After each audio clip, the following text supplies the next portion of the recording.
ব্যস্ত থাকাটাই জীবন, তবে নিজেকে ভুলে এত ব্যস্ত হয়ে যাওয়াটাও যুক্তির কথা নয়। আজকাল সকালবেলা উঠেই পরিবেশটা অন্যরকম, এত সুন্দর, ধিমি ধিমি একটু বাতাস বইতে থাকে, কিন্তু করার কিছু নেই, চট করে চলে আসতে হয় কিচেনের দিকে।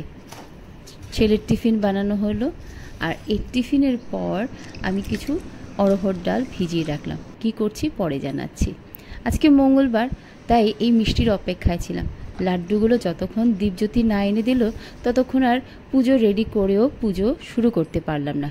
তো সবাইকে আজকে লাড্ডু দিয়েই ভোগ দিলাম, আর তুলসী দিয়ে গোপালের ভোগটা লাগালাম। পুজো সেরে এসে পাখিদের একটু খাবার দিলাম, কারণ ওরা কিন্তু 11টা সাড়ে 11টা পর্যন্ত অপেক্ষা করে। এরপর একটু নিজের কাজে ব্যস্ত, একটা স্ক্রিপ্ট লিখছি, একটা গল্প তোমাদের শোনাবো পরে। আর যাই হোক, এরপর অড়হর ডালগুলো খুব ভালোভাবে ফুলে উঠেছে। এরপর একটু আদা আর কাঁচা লঙ্কা আর গোটা জিরে দিয়ে এটাকে ব্লেন্ড করে নিচ্ছি। আসলে কি আজকে মঙ্গলবার, তবে মঙ্গলবারে নিরামিষ খাওয়া, তো নুন হলুদ দিয়ে পেস্টটাকে ভালোভাবে মেখে নিলাম। আর এরপর একটু সর্ষা তেলে হিং দিয়ে পেস্টটাকে দিয়ে এটাকে একটু নাড়াবো। নিরামিষের দিন প্রত্যেক দিনই কী বানাবো বলে এই চিন্তা থাকে।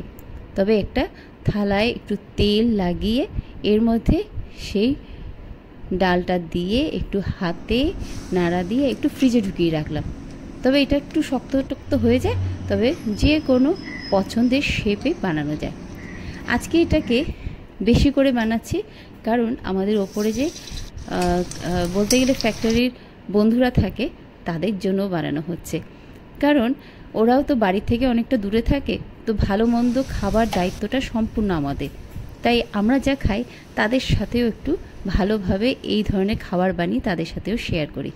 তো তাদের জন্য বানানো হচ্ছে, তো পরিমাণটা আজকে অনেকটা বেশি। আর এই কষানো মশলার মধ্যেই কিন্তু আলু ভেজে রাখা ছিল, তা আলুটা দিয়ে একটু গরম জল দিয়ে এগুলোকে ফুটিয়ে নিলাম। আর একটু ভাজা থাকলে একটু খেতেও ইচ্ছে চায়, তাই টেস্ট করে দেখলাম কেমন নুন টুন হয়েছে। এবার বড়াগুলোকে ঝোলে দিয়ে দিলাম, আর একটু ঘি আর গরম মশলা দিয়ে ব্যাস রেডি হয়ে গেল আমাদের ধোকার ঝাল। কারা কারা এইভাবে ধোকার ঝাল বানিয়েছো একবার আমাকে কমেন্ট করো। আর এদিকে দেখো, আমাদের বাড়িতে এখন সোলার প্লেটস লাগছে। এখন খুব কম টাকায় আমরা কিন্তু ইলেকট্রিসিটি ইউজ করতে পারবো। আর বাইরে ভীষণ গরম, তাই সানস্ক্রিন লাগিয়ে বেরিয়ে পড়লাম রেস্টুরেন্টের উদ্দেশ্যে। আমার কাছে সকাল থেকে এখন দুপুরের ব্যস্ততাটা অনেক বেশি, কারণ রেস্টুরেন্ট থেকে ফিরেই দেখো ছেলেকে নিয়ে এখন আবার ক্রিকেট গ্রাউন্ডে যাচ্ছি। ব্যস্ততা থাকতেই হবে। আর দেখো, ক্রিকেট গ্রাউন্ড থেকে ফিরে এসে দেখলাম আমাদের সোলার প্লেটসগুলো লেগে গেছে, তবে কানেকশন এখনও হয়নি, এটার কাজ আরও 2 দিন লাগবে। আর এসে পড়লাম বাগানের দিকে। আর বাগানে এই যে গাছগুলোর মধ্যে কতগুলো আগাছা জন্মে যাচ্ছে, এগুলোকে উঠিয়ে নেওয়াটাই ভালো। তবে এই আগাছাগুলো নতুন করে দেখছি। আকাশটা দেখো কি সুন্দর লাগছে, বলতে বলতেই সন্ধ্যা নেমে রাত হয়ে যাচ্ছে। এই রাতের ব্যস্ততাটা একদম ঠান্ডা, নীরব, নিবিড়, যেন আগামীকালের একটা নতুন সুযোগ আর নতুন আশার আলো নিয়ে আসছে। এখন বিকেলের পর থেকেও চাপটা বেড়েছে, কারণ ছেলের এক্সাম রয়েছে, তাই আর বেশি ভিডিও করতে পারলাম না। বন্ধুরা সবাই ভালো থেকো, যেটুকু পেরেছি তোমাদের সাথে আজকে শেয়ার করলাম। আর যদি ভিডিওটা ভালো লাগে তবে লাইক, শেয়ার, কমেন্ট করতে ভুলো না।